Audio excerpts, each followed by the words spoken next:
This talk was given by Roshi Rafe Martin, guiding teacher of the Endless Path Zendo, a lay Buddhist community in Rochester, New York. Join our practice, in person or online, at endlesspathzendo.org. So today is Saturday, June 7th, 2025, and I'd like to take a look at something we probably gave Teisho on recently. I'd like to, when I was growing up, when you were playing stickball and things like that, we had what's called a do-over. I don't know if where you were growing up, you had do-overs. If something wasn't quite right, we had called for a do-over. So I'm calling a do-over on this Teisho, basically because it's a chapter of the new book, which is getting published, and I've done a little revision on it, and I think it's a central koan, and I'd like to just put it out there again so I feel I'm at peace with it. If I notice anything more, I'll definitely go back and scribble more into it, but you're giving me a final chance to go around on it. So, who am I is the question. Which is the real me is the title of the chapter. It's the 8th chapter of this new book. And we'll look at the case, which is the true Tien, which is case 35 of the gateless barrier, to see if it can help us get a bit clearer on it. It's an interesting case. The whole case is this, but it's the backstory. That's the story. The case is Wu-tsu, and Wu-tsu, hold on. Wu-tsu Faiyan, his Chinese name is Faiyan, is Wu-tsu Faiyan.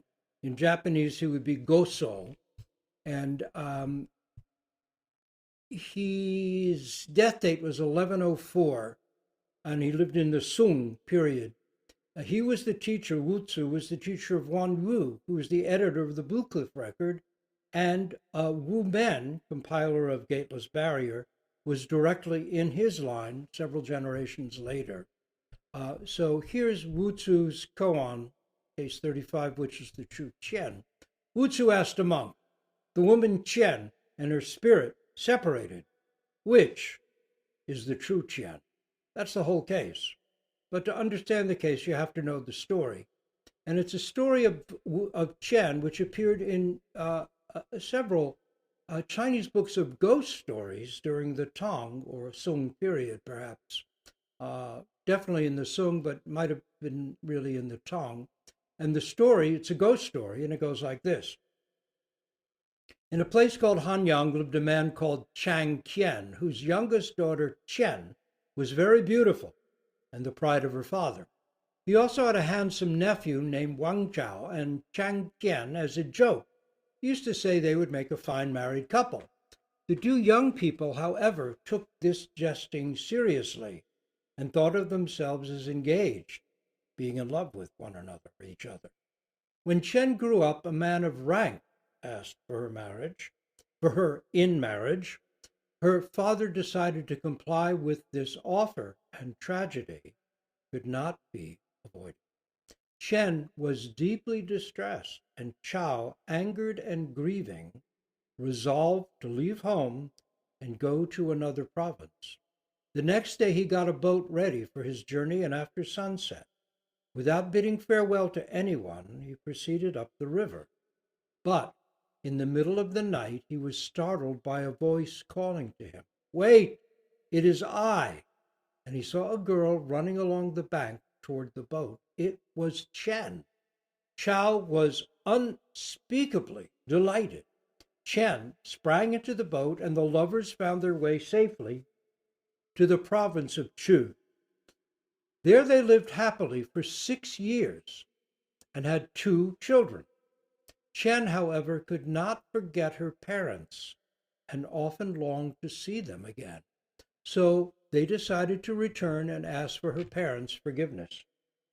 When they arrived at the father's house, her husband went first into the house and apologized to the father for taking his daughter far away from her home and begged him to forgive them. "What is the meaning of all this?" exclaimed the father. Who is this woman? This is Chen, replied Chow. Nonsense, said her father. When you went away, Chen became ill and has been in bed for all these years. That's not Chen at all. Chow went back to the boat and brought Chen to the house. Being told of this, the Chen lying in bed arose and went toward her, and the two became one. Chang said afterwards that after Chow had left, his daughter never spoke and lay there as if in a stupor. The spirit must have gone from the body. Chen said she hadn't known her body was in the house. When she felt Chow's love and saw him go, she had followed him as if in a dream, but after that remembered nothing. So, Wu-tsu's question, Wu-tsu asked a monk, the woman Chen and her spirit separated. Which is the true Chen? Woman's commentary. If you realize the true one, then you'll know that emerging from one husk and entering another is like a traveler putting up at an inn. If this is not clear, don't rush about wildly. When you suddenly separate into earth, water, fire, and air, you'll be like a crab dropped into boiling water, struggling with your 7 arms and 8 legs. Don't say I didn't warn you. Woman's verse. The moon and the clouds are ever the same, different from each other, the mountain and the valley. How wonderful, how blessed. Is this one? Is this two? So, now to comment on the case. As you can easily find something of Wu-tsu's background in the podcast of Wu-tsu's buffalo passing through the window at the Endless Path Zendo website, or you can read about it in Eiken Roshi's comments on this case and on the one of the buffalo, which is case 38 in his book, Gateless Barrier. I won't go into it here, except to say that Wu-tsu was a remarkably creative teacher, clearly and skillfully committed to helping his students complete their Zen pilgrimage, fully and maturely coming home to their real self. Interestingly, Wu-tsu was a layman for some 35 years before beginning formal practice, so his teaching reflects his background of varied, multi-layered life experience. His koan of Which is the True Chen shows this with some genius, making it particularly valuable for lay practitioners as it features ordinary people in a rather ordinary life mess. There are no monks, nuns, Zen teachers, students, Buddhas, or Bodhisattvas in the case. Instead, a father insists that his daughter marry the man he chooses, and naturally enough, she rebels in order to follow the promptings of her heart. But this all too familiar mess quickly opens into something even more fundamental. In opting for personal happiness and fulfillment over familial duty and responsibility, a rather big issue in ancient China, the young woman is torn in two. One version of her, the ever dutiful daughter, remains at home in bed, essentially comatose, closed off from life and from the profound biological imperatives of relationship and children. The other version of herself journeys off into a full life as both wife and mother. Yet problems remain.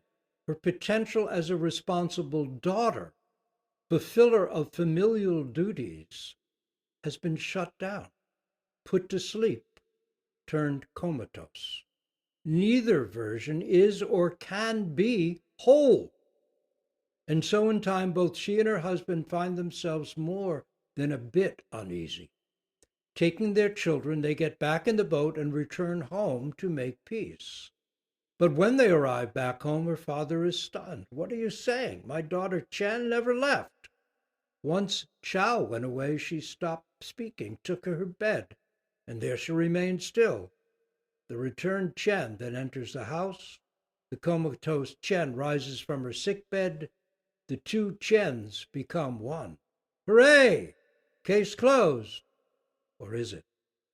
Wu-tsu raises a central question. Okay, but which is the true Chen? Is it the one who followed tradition, respected her father's wishes, and lay unmoving at home in bed, shut off and shut in? Or is it the one who said to hell with that, followed her heart, married her lover, and had children and a family? Is it the one who did what was traditionally right and essentially died there, never maturing beyond that?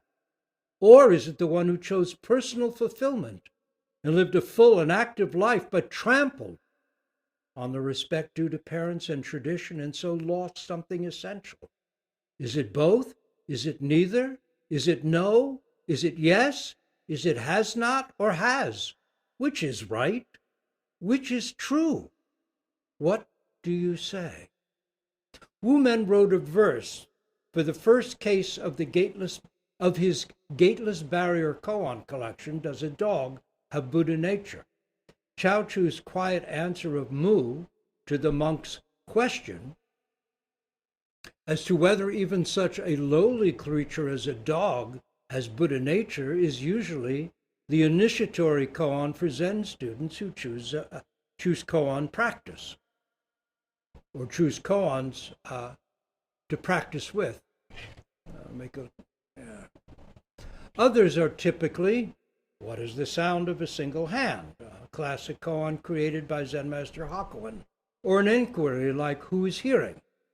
But the Mu koan has an iconic power as the initial opener of the gateless gate. Wu Men's verse for that case is dog, Buddha nature, the full presentation of the whole, with a bit of has or has not. Body is lost. Life is lost. A bit of has or has not, and body is lost. Life is lost. The song of the cardinal outside my window recedes as I anxiously recall the bills I've yet to pay. But the bit of has or has not, body is lost. Life is lost. Zen Master Wu-tsu uses what was essentially a popular ghost tale of his time, like a popular movie or novel today, to explore something truly intimate. He is turning us about, facing us directly into the underlying question of identity, the foundation upon which our whole edifice of layered issues and crises, of personal anxiety and grave errors rests. For isn't this the root of all that drives and bugs and puzzles and torments us? Beneath all such questions is, why did I do that? Or why must I suffer this?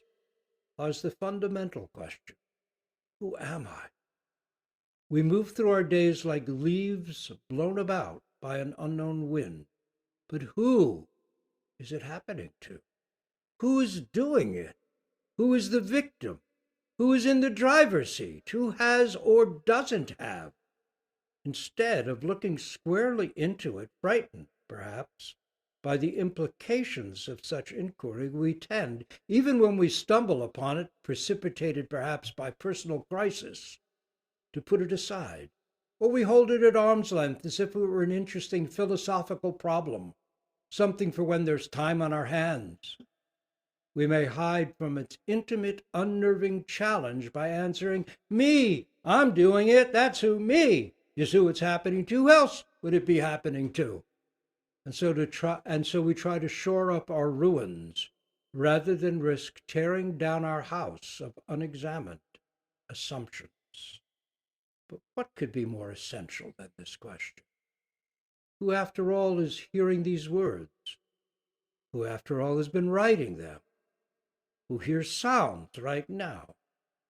who eats and sleeps and grieves and worries, sees colors with the eyes, hears sounds with the ears, suffers the indignities of illness, misfortune, malice, injustice, and aging.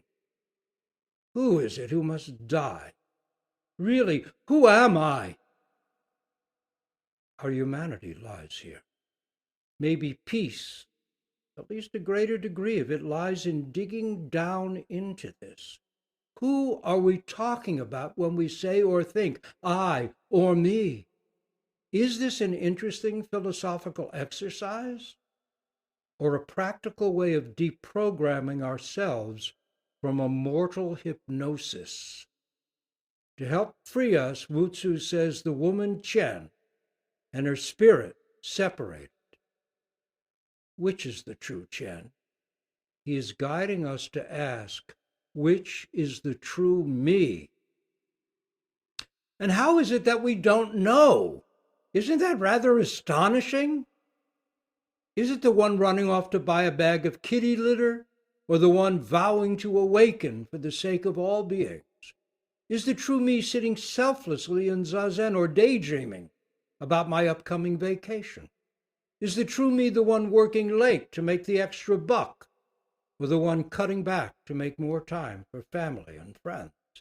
Is the true me enjoying success or in despair over climate change?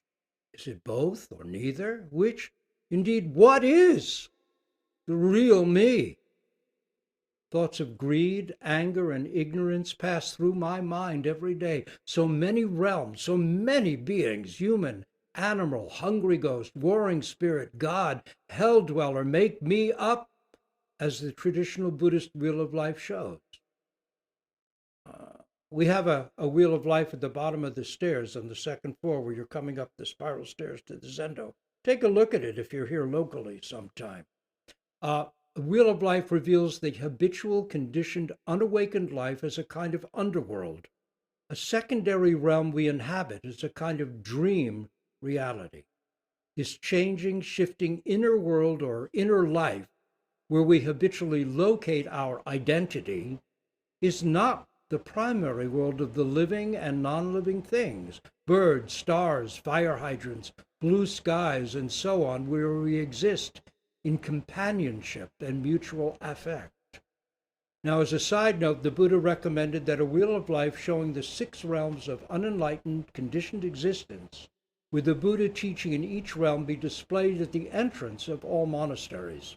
This wheel of the 6 unenlightened realms looks rather like a pie chart, and a pig, a cock, and a snake chase each other round and round at its hub, symbolizing the unconscious greed, anger, and ignorance driving the wheel round and round.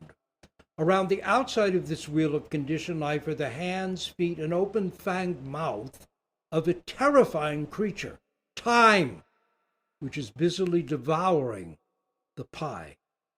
This is a universal insight. Medieval Christians knew this aspect of time as tempus edax rerum, time, devourer of all things, or time that devours all things.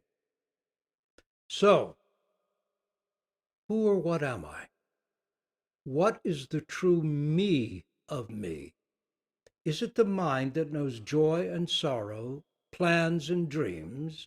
Is it the body that cries ouch when stubbing a toe, feels the dentist's drill, knows hunger and fatigue? And what about death? What happens to the real me, the true me, myself, and I, when death comes knocking? Where do I go? Why is it I know so little about my own life and death? How did I ever get into such a mess? And indeed, where and what is this I'm so concerned about anyway? How will we answer? If we say, underneath it all, I'm the one who yearns for enlightenment and longs to save all beings, that's the true me, haven't we missed the reality of our common everyday thoughts? Anger at the guy who cuts us off on the road, memories of things we said or should have said before closing that last Zoom, the blue of the sky we suddenly recall from when we were 6 years old, the plan to save $2 and still avoid buying that shirt from Amazon. If we say, okay, right, that must be the true me. It's who I actually am. Haven't we ignored the reality of our own deepest aspirations? Leonard Cohen, in My Secret Life from 10 New Songs, knew something about that. And here's his, from that song. I smile when I'm angry. I cheat and I lie. I do what I have to do to get by. But I know what is wrong. And I know what is right. And I die for the truth, my secret life. Wonderful reversal. Usually we show our wonderfulness and hide in our secret life all our creepy stuff. But now he says, I smile when I'm angry.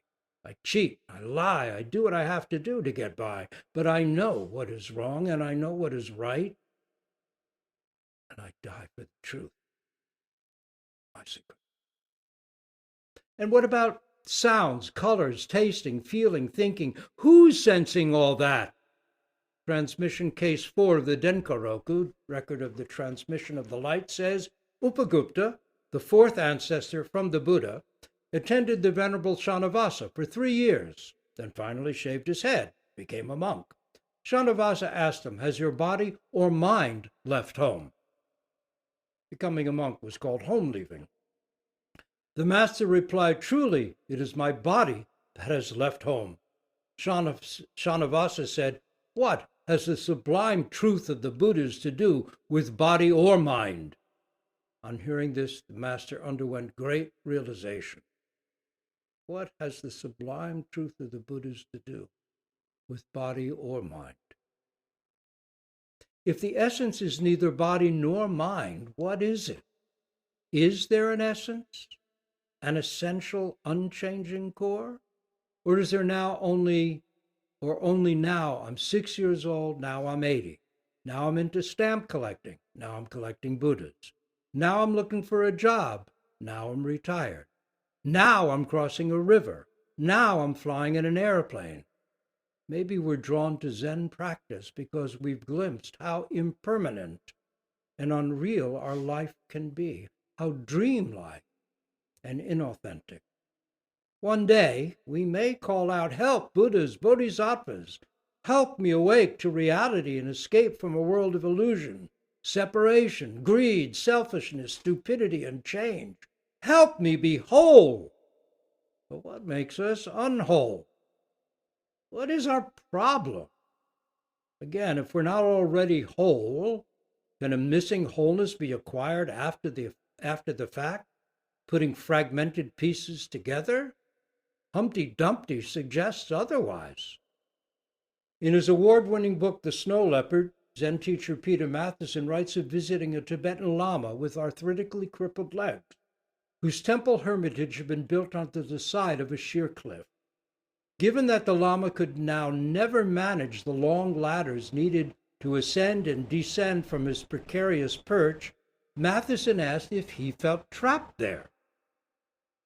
In reply, the Lama burst into infectious laughter and, to quote Matheson, without a trace of self-pity or bitterness, with arms open wide, said, of course I'm happy here, especially when I have no choice. Matheson added that when he heard that, he felt like he'd been physically struck in the chest. It was exactly what his own Zen teacher, Soa Nakagawa Roshi, might have said, and he found himself spontaneously bowing, hands palm to palm, before this vivid expression of completely unaffected and genuine wholeness. Wumen's commentary to the case. If you realize the true one, then you'll know that emerging from one husk and entering another is like a traveler putting up at an inn. If this is not clear, don't rush about wildly. When you suddenly separate into earth, water, fire, and air, you'll be like a crab dropped into boiling water, struggling with your 7 arms and 8 legs. Don't say I didn't warn you. Wu Men is being encouraging, He's saying that if we sort out the true Qian, death itself will be like emerging from one husk and entering another, like a traveler putting up at an inn. Quite a statement. But he adds, if it's not yet clear, we should stop, sit down, and immediately look into it. For without such grounding, death or dying can be rough. Bob Dylan, in his homage to John Lennon, Roll On John, from the album Tempest, concurs. Here's the line, your bones are weary. You're about to breathe your last. Lord, you know how hard that it can be. Your bones are weary. You're about to breathe your last. Lord, you know how hard that it can be. Wu-men joins that chorus, raising the specter of a helpless crab dropped into boiling water. In his gateless barrier, Wu-men will say things like, it's all a puppet show, a silly play, a farce. Not here. Putting levity aside, he's deadly serious. Don't say I didn't warn you. This is his version of grandmotherly kindness. He wants us to cut through our habit of being evasive when facing facts. He's grabbing us by the shoulders, shaking us, and speaking from the heart. Despite all our wishing and fantasizing, impermanence cannot be denied. Zen Master Dogen wrote that the sustained exertion of ongoing Zen practice, quote, is not something which people of the world naturally love and desire, yet it is the last refuge of all. Indeed, it is often out of a sudden and wrenching awareness of this our common plight that genuine practice begins. In some ways, our whole life is preparation for the last breath. How long is our life? The Buddha once responded to such a question by saying that we are born with each breath. I am as old as my last breath. This is where I started. One thing we all know, as stressful as acknowledging it can be, is that every hour that final breath is drawing closer. Tick, tock, tick. Wu-men is taking pains to remind us that the point of the Buddha's teaching is not pessimism or gloom, but relief. Essentially, the reason that the Buddha taught was to help liberate suffering beings, us, from our unconscious, self-created anguish, from the trauma arising from ignorance of our own real nature. He didn't say life is suffering, that's it, tough luck. Rather, the first noble truth he presented is that an unrealized, self-centered, immature life will necessarily be filled with anguish. This is not simply the Buddha's unique understanding. Looking back on a near-suicidal reconnaissance mission he flew during World War II, French aviator and writer Antoine de Saint-Exupéry wrote, human anguish is the product of the loss of man loss by man of his true identity. Human anguish is the product of the loss by man of his true identity. For want of knowing who I am suspended in anguish. For loss of knowing who I am suspended in anguish. That's from Flight to Arras, which is a really stunning book, very short book. He wrote about why he risked his life rather than, as the French government wanted him to do, sit behind the lines and be a national treasure as a writer promoting the French cause to the world. He said, I'm a flyer. My job is to fly, but he never expected to survive. And indeed, he did not. He did disappear on such a reconnaissance mission. Anyway, realizing we can go on from there, that is, from that first noble truth, that an unrealized, unworked on, ungenerous, A life filled with self-centeredness, habitual and unconditioned, is going to cause ourselves and others anguish and suffering. But we go on from there and mature further. And to know that that's possible changes everything. The Buddha emerged from 6 years of intense effort with a half smile on his lips. So Wu Men is not talking about death, he's talking about coming alive. I find Wu Men's verse to this case to be one of the most beautiful in the Gateless Barrier. The moon and the clouds are ever the same, different from each other, the mountain and the valley. How wonderful, how blessed. Is this one? Is this two? How could the bright round moon and shifting clouds be the same? Aren't they different? What's he getting at? Different from each other, the mountain and valley. This is as essential as the preceding line about sameness. Actually, it's another way of saying the same thing. Because of sameness, there is difference. Because of difference, sameness. This is Prajnaparamita's highest perfect wisdom in a nutshell. Form is no other than emptiness. Emptiness no other than form. How wonderful. How blessed. And Wu Men is putting it directly before us.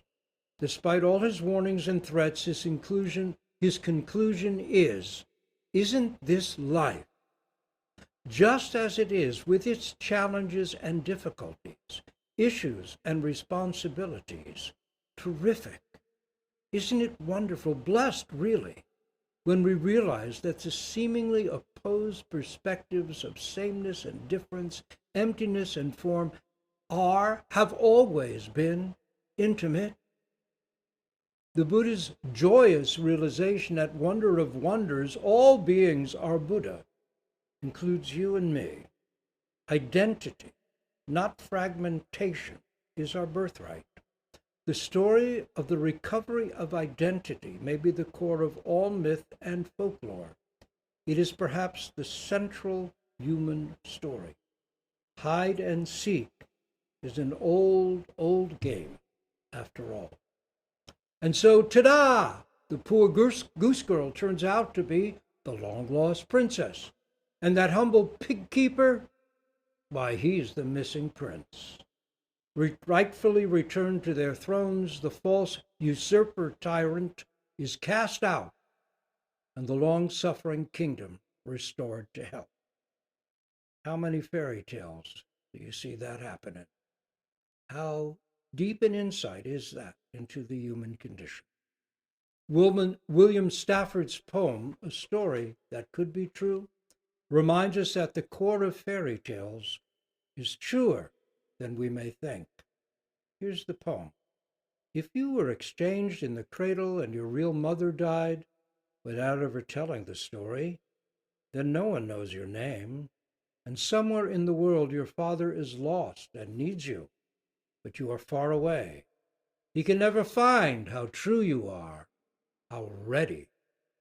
When the great wind comes and the robberies of the rain, you stand on the corner shivering. The people who go by, you wonder at their calm. They miss the whisper that runs any day in your mind. Who are you, really, wanderer? And the answer you have to give, no matter how dark and cold the world around you is, maybe I'm a king. When the great wind comes and the robberies of the rain, and you stand on the corner shivering, the people who go by, you wonder at their calm. They miss the whisper that runs any day in your mind. Who are you really, wanderer? And the answer you have to give, no matter how dark and cold the world around you is, maybe I'm a king. 1,000 years ago, Zen Master Wu-tsu took up a popular tale of his time to tell a story that could be true. one that can still grip us today. Sadly, its formative elements remain all too common. A young woman torn in two by such societal conflicts as youth versus age, wealth and power versus true love, patriarchy versus the intimate heart, seeks her wholeness. Turning the story into a koan, Wu-tsu aims to free us from our own divided nature and help us personally awake to our innate wholeness. What Wu men who put Wu-tsu's koan into his gateless barrier and who adds to it by calling its truth wonderful and blessed won't let us off the hook. After reassuring us with beautiful lines about the moon and clouds being wonderful and blessed, he pulls the rug out from under us one last time and asks, is this one? Is this two? Is this one? Is this two? What do you think? Some 500 or 600 years after Wu Men, the Japanese Zen master Hakuin, in his inimitable, dryly humorous way, wrote a verse commentary on this koan, in which he imagines a rowdy party celebrating Chen's return home. Here's the poem he wrote about Chen, the girl, returning home and becoming one. Wang Chu and wife have returned by boat to see Chang'e. Chang's house is in an uproar, people rushing madly about. One Chen comes ashore, leading a little boy by the hand. Another Chen gussies up and dashes out to greet her. A dark pearl in the red water, belching out a purplish mist. A gem is suddenly set on a tray, ungettable, inescapable. Many people draw swords and stand poised upon the stairs. Chen's old father is clad in tattered, threadbare garments. Wang's mother has on a shabby skirt, many sizes too small. Everyone enjoys the rollicking at the Autumn Shrine Festival. By nightfall, the befuddled celebrants are staggering around, stirred by autumn breezes. Bamboo leaves glitter in the sun. Under a new moon, dewdrops on the pines gleam like gems. One pilgrim, sad to find he's separated from his native land, remembers a beautiful lady he has never entirely forgotten. Stirred by autumn breezes, bamboo leaves glitter in the sun. Under a new moon, dewdrops on the pines gleam like gems. One pilgrim, sad to find he's separated from his native land, remembers a beautiful lady he's never entirely forgotten. That's from Complete Poison Blossoms from a Thicket of Thorn, the Zen records of Hakuin and Kaku. Norman Waddell is a terrific translator of Hakuin's writings. So, such a poignant conclusion.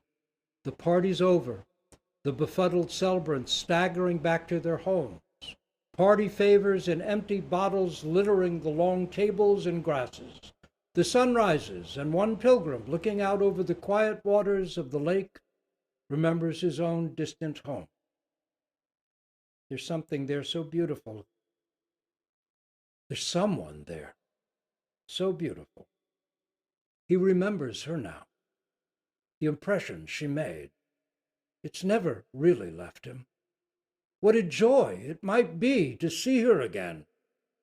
He sighs. So many missed opportunities. He stubs out his cigarette. Maybe it's not too late. Maybe it's time he too headed home. So that's the case. Which is the true me? Maybe it's not. So we can end here, a little shorter than usual.